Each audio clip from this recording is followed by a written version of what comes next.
I came into this episode expecting to see more of Yuji versus Todo. And we got a bit of that at first. We got Todo explaining to Yuji how to better channel his cursed energy, and it seemed like we were about to get some kind of amazingly epic fight. But then the story shifted focus to Panda. But you know what? I'm really not even mad because Panda was pretty freaking awesome. What is up, y'all? It's your man, That Dude, bringing you guys another video. I'm giving out subscriptions down below, so if you like Jujutsu Kaisen, I review every episode, and I talk about other anime too. You don't want to miss anything, so go hit that button. Also, feel free to follow him up on Twitter at ThatDudeAnime. Did anyone who's not a manga reader have Panda being this, cool?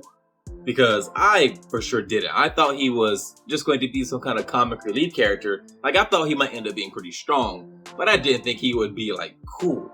Because that gorilla transformation was just straight up nasty.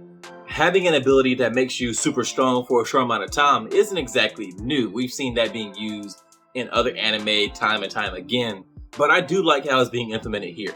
Even without the gorilla transformation, Panda fared way better than I thought he would have, and we still haven't seen his third transformation. We know that his older brother's core gives him that gorilla transformation.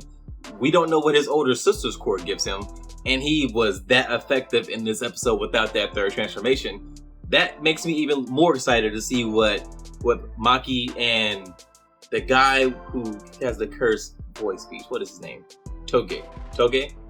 Guy's name is Toge. But to see what Maki and Toge are capable of. We've seen that Panda is this strong, and he thinks that Toge, according to him, when we saw in the episode where he ranked all the participants in the inter-school competition, when he ranked them all, he had Toge pretty high. So I really want to see what Toge is capable of. And Maki herself, I think he had her pretty low, but still, he had himself fairly low, and we saw that he was actually pretty strong. So that leads me to think that Maki is actually capable of doing a lot. Muta's character is super interesting to me in the way that it blends technology and Jujutsu sorcery. It also makes me wonder that if you can remotely control puppets so effectively, why doesn't every Jujutsu sorcerer just do that? You would think we have to go deal with curses that if all of your Jujutsu sorcerers just had remote puppets they control and they use those puppets to go fight the curses, it'd really mitigate the losses that you would have from fighting curses.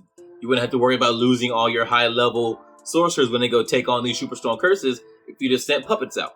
And we saw that Muta was able to really effectively use that puppet. The puppet is agile, it's seeing his reaction times are pretty quick. The puppet was strong, so why not all Jujutsu sorcerers just do that? Maybe Muta is just a unique case because of his heavenly restriction, but I still have questions. This is going to be a pretty quick video because not a lot actually happened in this episode, and I don't mean that in a bad way. It's just that the episode was mostly Panda and Muta fighting. We got a little bit of Todo and Yuji in the beginning.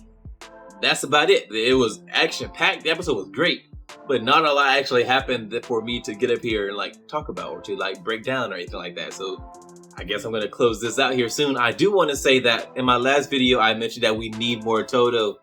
I think specifically we need more Todo and Yuji together because I think those two work so well together on screen. Their personalities, I think, make for a very fun watch. Todo by himself is a fun watch. You put him with Yuji, I think their personalities just work really well, and I think it could make for some pretty good comedy. So I don't care how the show does it, but make Todo a bigger part of Jujutsu Kaisen, make him a bigger part of the story, and put him with Yuji more often.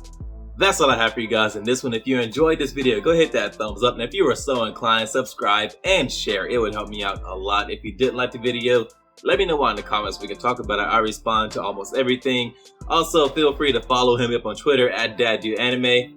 I'll talk to you guys in the next one.